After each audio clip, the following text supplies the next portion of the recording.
Welcome to new TV Telugu. ఆంధ్రప్రదేశ్లో సాధారణ ఎన్నికలు ముగిసిన తర్వాత కూడా హెడ్లైన్స్లో ఉన్న నియోజకవర్గం తాడిపత్రి. పోలింగ్ తర్వాత జరిగిన ఘర్షణలు ఇప్పుడు రిజల్ట్ తర్వాత ఎలా ఉంటాయని చర్చ నడుస్తోంది. ఆ నియోజకవర్గంలో ఎప్పుడూ రాజకీయం రణరంగంగా ఉంటుంది. 4 దశాబ్దాల కాలంగా రాజకీయంగా తిరుగులేని కుటుంబం ఒకవైపు, అలాంటి కుటుంబాన్ని ఢీ కొడుతున్న కుటుంబం మరోవైపు. ఇద్దరు నేతలు నువ్వా నేనా అన్నట్టు రాజకీయాన్ని కొనసాగిస్తూ ఉంటారు. ఆంధ్రప్రదేశ్లో సాధారణ ఎన్నికలు ముగిశాయి. అయినా ఇంకా ప్రజల నోట నానుతున్న పేరు తాడిపత్రి. ఇక్కడ గెలిచేది ఎవరంటూ పెద్ద ఎత్తున చర్చ కొనసాగుతోంది. ప్రస్తుతం రాజకీయ కక్షలతో తాడిపత్రి నియోజకవర్గం చాలా హాట్గా ఉంది. ఎప్పుడు ఏ ప్రత్యర్థి విరుచుకు పడతాడో అన్న భయం ప్రజల్లో ఉంది. అందుకే ఎన్నికల సంఘం నియమించిన ప్రత్యేక బృందం అక్కడే ఉండి పరిస్థితిని సమీక్షిస్తుంది. ఇంత హాట్గా ఉన్న ఈ నియోజకవర్గంలో విజయం ఎవరిని వరుస్తుందనే చర్చ జిల్లాలోనే కాదు, యావత్ తెలుగు రాష్ట్రాల్లో జరుగుతోంది.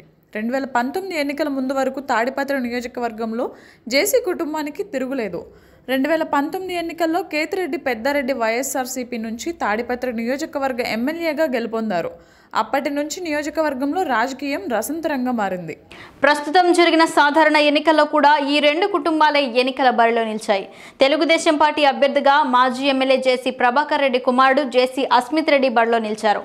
వైఎస్ఆర్సీపీ నుంచి ఎమ్మెల్యే కేతిరెడ్డి పెద్దారెడ్డి పోటీ చేశారు. ఈ ఇద్దరిలో గెలుపు ఎవరిదో అన్నది ఆసక్తికరంగా మారింది.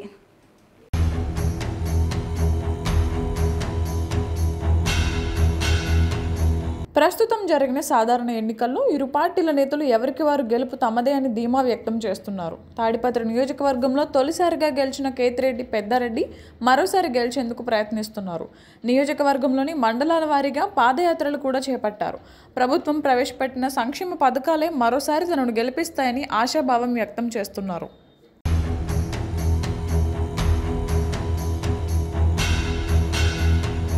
కూటమి అభ్యర్థి జేసీ అస్మిత్ రెడ్డి కూడా గెలుపు తనదే అని ధీమా వ్యక్తం చేస్తున్నారు. నియోజకవర్గంలో తమ ప్రాబల్యాన్ని నిలబెట్టుకునేందుకు మాజీ ఎమ్మెల్యే జేసీ ప్రభాకర్ రెడ్డి గట్టి ప్రయత్నాలు చేశారు.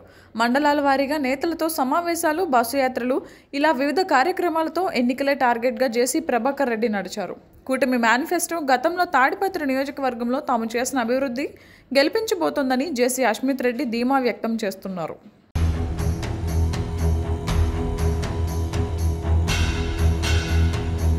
ఎప్పుడూ లేని విధంగా ఓటింగ్ శాతం పెరగడంతో తాడిపత్రి నియోజకవర్గ ఓటర్లు ఎవరి వైపు నిలిచారన్నది ఆసక్తిగా మారింది. దీంతో నియోజకవర్గంలో ఎవరు గెలిచినా కూడా స్వల్ప మెజారిటీనే వస్తుందని చర్చ కొనసాగుతోంది.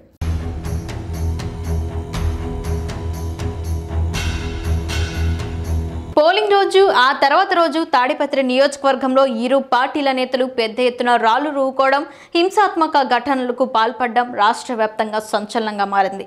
ఈ గొడవల్లో ఇప్పటికే చాలా మందిని పోలీసులు అరెస్ట్ చేశారు. కౌంటింగ్ అనంతరం కూడా తాడిపత్రిలో హింసాత్మక సంఘటనలు చోటు చేసుకుంటాయన్న కారణంతో తాడిపత్రి నియోజకవర్గ వ్యాప్తంగా పోలీసులు గట్టి బందోబస్తు ఏర్పాటు చేశారు.